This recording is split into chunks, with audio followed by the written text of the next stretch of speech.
ሩታ የተናገረችው ነገርና አብርሃም የመለሰው መልስ እሷ ለሱ ስለተጨነቀች ይህን ነገር ማለቷ አብርሃምን እንዴት ይህን ያህል ሊያስደነግጠው ቻለ? አብርሃም የመለሰው መልስ እጅግ በጣም የሚያስደነግጥ ነው ማለት ነው። ይህም ማለት ምንድነው? አንድ ሰው ለሱ ተጨንቃቸው የሆነ ነገር ስታደርጉለት ለምንድን ነው ተጨንቀውልኝ ነው ብሎ ማሰብ የማይፈልገው? ልክ እሱ የሚያስባቸው መጥፎ ነገሮች ያም ሰው ያስባል ብሎ በተቃራኒው ነው መወሰንና ፍርድ መስጠት የሚፈልገው እና ይሄ ነገር በጣም ግራ ገብቶኛል፣ አወዛግቦኛል ማለት ነው።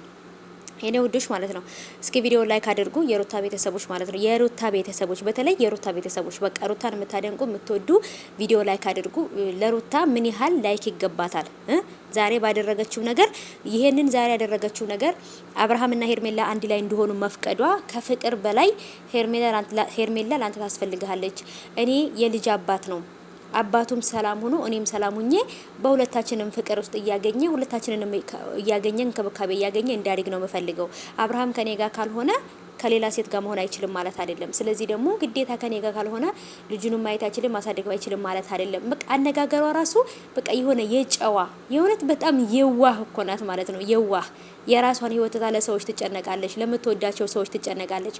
መውደድ ማለት ንጹህ ልብ መያዝ ማለት ልክ እንደዚህ እንደሩታ ነው።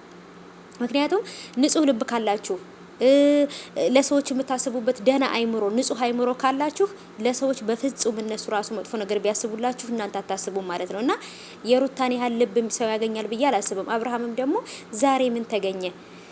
እኔ ዛሬ ወደ ፍቅር ሲሄድ ነው። ከዚህ በፊት ሄርሜላን እንትን ስል ከሄርሜላ ጋር አትሆንም እያልሻቲ አሁን እንደገና እንዴት ነው ከፍቅር ጋር ሲሆን የራሴን ምርጫ ሳሳውቅሽ እንደገና አሁን እንደዚህ የምትሉት ምን አስባችሁ ነው?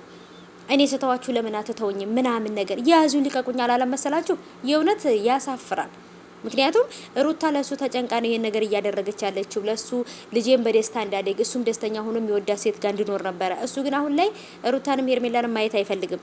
በቃ ከሌላ ሴት ጋር መጨፈር የሚፈልገው ደግሞ እኮ ፍቅር ናት፣ ሌላ ሰው አይደለም፣ ሌላ አዲስ ሰው አይደለም። ከዚህ በፊት ነግራችኋለሁ፣ አዲስ ሰው ነበር አብርሃም ሊያመጣ የነበረው ማለት ነው። ግን ደግሞ ሰው ምን ይለኛል ተመልካቾቼ ይቀንሱብኛል፣ በጥላቻ መልክ ያዩኛል ብሎ ነው ፍቅርን ያመጣት እንጂ ከመጀመሪያውንም ፍቅር አልነበረችም። ለአብርሃም ፍቅረኛ ሆና ልመጣ የነበረችው ሌላ ሰው ነበረች።